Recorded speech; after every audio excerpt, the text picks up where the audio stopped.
Fin de cette grande guerre de My Hero Academia et enfin l'adaptation de... ce qui manquait de My Villain Academia, et ça il faut qu'on en parle. Mesdames et messieurs, ici Chaz et on se retrouve aujourd'hui pour la review de cette saison 6, épisode 13 de My Hero Academia, le dernier numéro qui va se concentrer sur les vilains, mais bien entendu on va aussi avoir l'adaptation de ce qui nous manquait de My Villain Academia, et donc de toute la première partie, l'introduction normalement de My Villain Academia, où tu retrouvais les vilains qui affrontaient des membres du Ku Klux Klan inversé, enfin je sais pas s'ils sont inversés, en fait ils se battent contre les gens qui sont des alters qui les transforment physiquement, donc les racistes de Spinner, on va dire ça comme ça. Et c'est vrai que c'est un épisode qui fait la conclusion avec énormément de tension pour cette fin de guerre, et où tu vois justement que les héros ont eu très mal. Et déjà pour parler de ce bout d'adaptation de My Villain Academia, je vous avoue que ça répare pas en vrai tous les torts pour moi, parce que bien entendu en fait commencer My Villain Academia par justement cette chose, cet événement, alors c'était quelque chose d'ultra marquant dans le sens où en fait c'était une tuerie qu'ils avaient faite, certes sur une secte, mais déjà ça nous montrait que c'était pas des enfants de cœur et ça nous donnait même le ton global de l'arc My Villain Academia. Là bien sûr ça a un sens que ce soit apporté ici, parce qu'on nous re-questionne un petit peu justement les motivations de ces vilains qui vont être un petit peu les stars en fait de cet épisode, mais en plus tu vois justement comment le groupe était dessoudé pendant un moment, et c'est vrai que c'est super bizarre parce que My Villain Academia ça commençait comme ça et après ils se ressoudaient face au Front de Libération, donc face à Redestro. Mais bon, ça racontait de cette manière. Et bien sûr, ça fait quand même un lien avec Spinner qui était là pour suivre Stein et qui questionnait en fait l'intérêt justement de la Ligue des Vilains et son objectif. Et normalement, en fait, tu avais toute une recherche par la suite, mais il faut juste se remettre un petit peu tous ces événements dans la tête. Dans tous les cas, c'est là. Et la grande star de cet épisode, en tout cas, ce sera Mister Compress, ce personnage qu'on ne voit pas beaucoup, hein, qui est en fait assez secondaire dans la Ligue des Vilains, mais qui aura son moment de gloire durant cet épisode, étant donné qu'il veut que Spinner s'occupe de Shigaraki. C'est la clé, c'est leur leader. My Villain Academia l'a bien montré en fait. Il croit en leur leader, il croit qu'il peut réaliser des choses, détruire le monde comme il l'avait dit, peut-être changer cette société qui a certes des problèmes, racisme, faux héros, peut-être, oui, tu connais Dabi et son papa ou pas? Et c'est pour ça que c'est d'autant plus marquant justement de voir que celui qui se réveillera, ce sera pas Shigaraki, mais All for One. C'est complètement fou en fait ce qui va se passer, parce que beaucoup de personnes avaient peur justement d'une censure, mais pas du tout. Ils ont vraiment adapté le fait que Mister Compress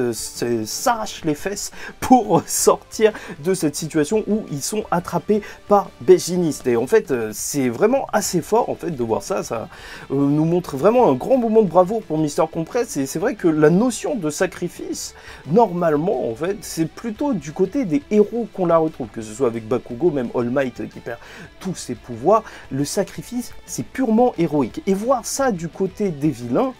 ça nous montre qu'en vrai, My Hero Academia, et c'est ça qui fait aussi la force de My Hero Academia, ces vilains sont aussi valeureux, même si leur valeur va dans un autre sens. Et on découvrira donc les origines de Mister Compress, qui est l'arrière-petit-fils, ou je sais pas très exactement, donc de Oji Arima, qui était un petit peu le Robin des Bois de l'univers de My Hero Academia, un voleur qui redistribuait aux personnes.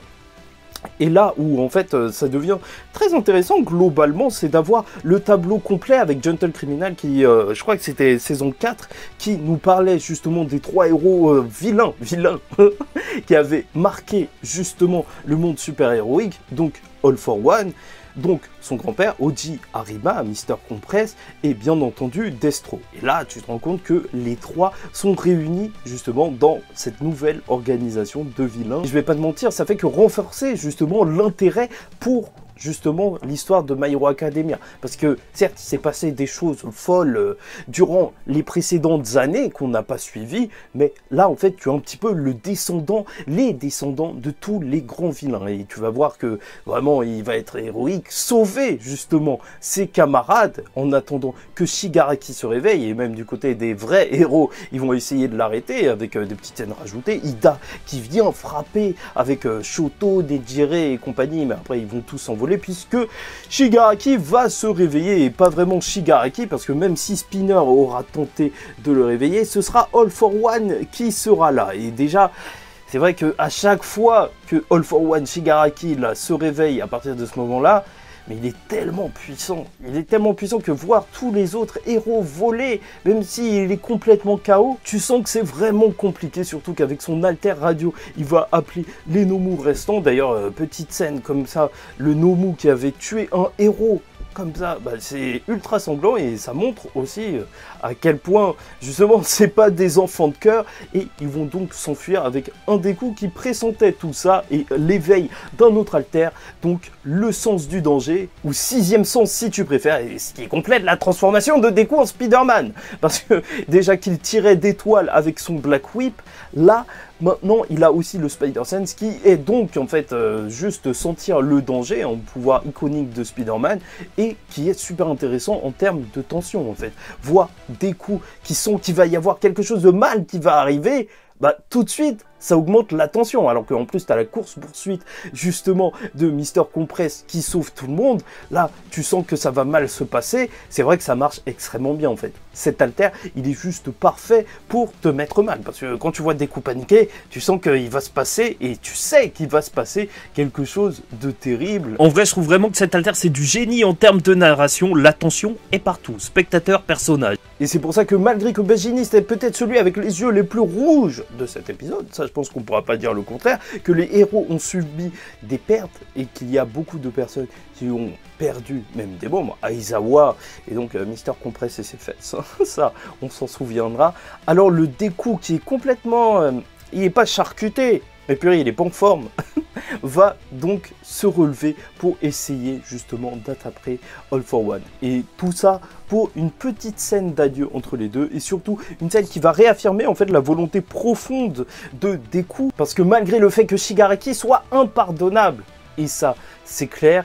voilà, il a vu justement que Shigaraki avait peut-être l'envie d'être sauvé. Et ça, c'est intéressant, sauver justement Shigaraki et arrêter le vilain. Moi, je t'avoue que personnellement, pour que le dilemme il soit encore plus gros, je pense qu'il faudrait justement qu'une personne proche de Deku meure. Par exemple, si justement Shigaraki, il avait tué Bakugo, ou il avait tué Grand Torino, alors là, tout de suite, le message de Deku qui veut tout de même essayer de sauver Shigaraki, bah ça poserait vraiment un dilemme pour le personnage, parce que c'est bien beau de dire qu'il veut sauver Shigaraki, mais c'est vrai que lui il fait pas partie des victimes en fait direct de Shigaraki, et là s'il est directement concerné, plus le dilemme est gros, plus justement ça peut être intéressant pour le personnage, et la décision peut être difficile de vraiment vouloir le sauver, mais dans tous les cas l'épisode s'arrêtera sur ça, sur même les plans des héros qui ont vraiment douillé lors de cette guerre, ils ont pris cher. Vraiment très très cher. D'ailleurs, n'hésite pas à liker ou disliker la vidéo, j'ai oublié.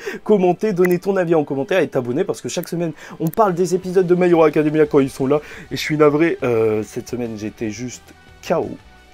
J'ai mis beaucoup de temps, c'est vrai. Mais bon, dans tous les cas, cette première partie de saison, malgré une animation qui est... certes, qui prend un petit peu cher quand tu la compares justement à l'animation de Bleach ou de Chainsaw Man, Psycho, hein, qui est donc animé par le studio Bones. Alors en vrai, ils ont réussi à faire un joli travail d'adaptation, et rien qu'avec la musique de fin, bah, c'est vrai que ça te donne des petits frissons.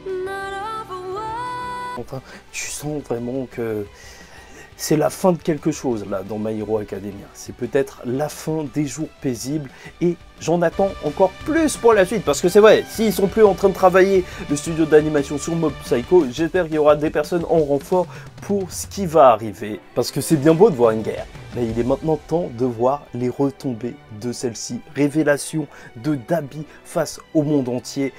perte des héros, parce que Maquia a juste tout détruit, nombre de héros limité vu la dérouillée qu'ils se sont pris. Ça promet.